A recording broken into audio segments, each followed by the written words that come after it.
मातोश्री में पूजा पाठ हुआ, उद्धव जी से मुलाकात हुई, क्या बातचीत हुई? पूछो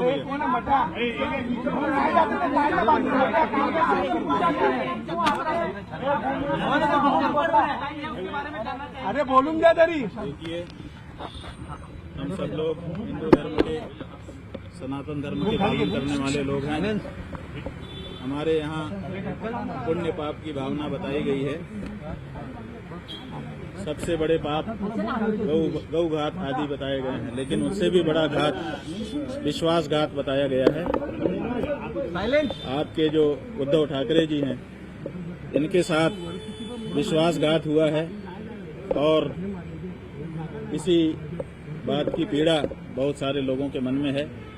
तो आज हम यहाँ पर उनके अनुरोध पर आए, उन्होंने स्वागत किया। हमने उनसे ये कहा है कि हम सबके मन में इस बात की पीड़ा है कि आपके साथ विश्वासघात हुआ। जब तक पुनः महाराष्ट्र के मुख्यमंत्री की कुर्सी पर आप विराजमान नहीं हो जाते, तब तक हम लोगों के मन का ये जो दर्द है, ये पीड़ा है, ये दूर नहीं हो सकती है।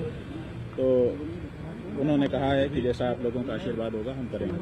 महाराज जी, जो आप पीड़ा की बात कर रहे हैं, किस बात की पीड़ा, विश्वासघात की बात कर रहे हैं? ठाकरे से निकला वो कहते हैं कि हिंदुत्व हमारा हिंदुत्व है, बीजेपी कहती है कि हमारे साथ विश्वासघात हुआ है। देखिए, किसका हिंदुत्व असली है तो ये जानना पड़ेगा कि जो विश्वासघात करे वो हिंदू नहीं हो सकता है। जो विश्वासघात सह ले वो तो हिंदू होगा, क्योंकि उसके साथ विश्वासघात हुआ है। तो जिन लोगों ने विश्वासघात किया वो कैसे हिंदू हो सकते हैं? बीजेपी का कहना है कि बाला साहब के उत्तराधिकारी आपको बोलते हैं हमें उनके विचारों की उत्तराधिकारी है, उद्धव जी बोलते हैं हमें विचारों के भाई, हम कह रहे हैं कि उद्धव ठाकरे जी के साथ विश्वासघात हुआ है। अब इसी में आप समझ लीजिए। ये बीजेपी ने, इसलिए पूरे महाराष्ट्र की जनता इस बात से पीड़ित है। सबके मन में इस बात का दर्द है। चुनाव में इस बात का पता भी चल चुका है।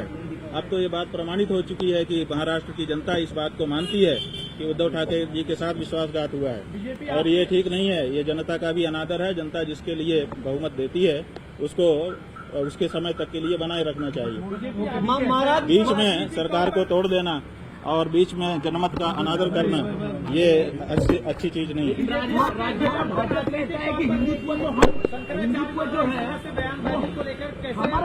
भाई, शंकराचार्य की बात नहीं है। शंकराचार्य जी क्या कहेंगे?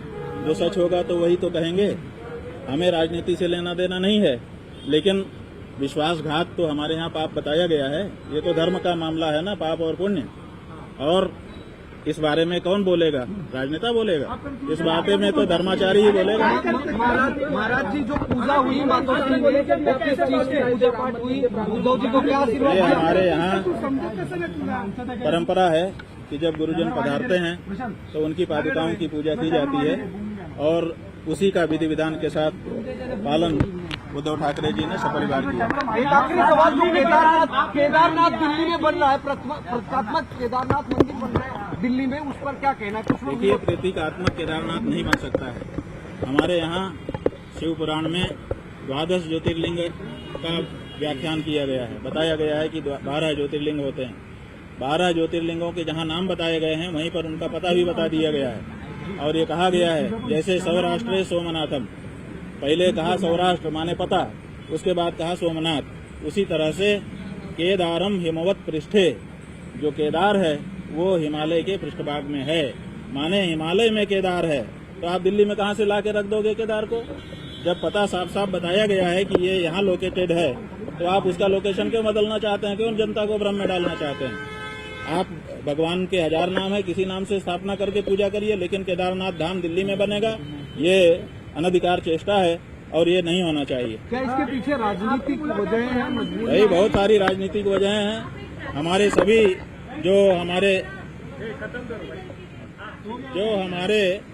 धर्म स्थान हैं वहाँ पर राजनीति वाले प्रवेश कर रहे हैं, और अब हमारे धर्म स्थान में जहाँ प्रवेश करने में दिक्कत हो रही है।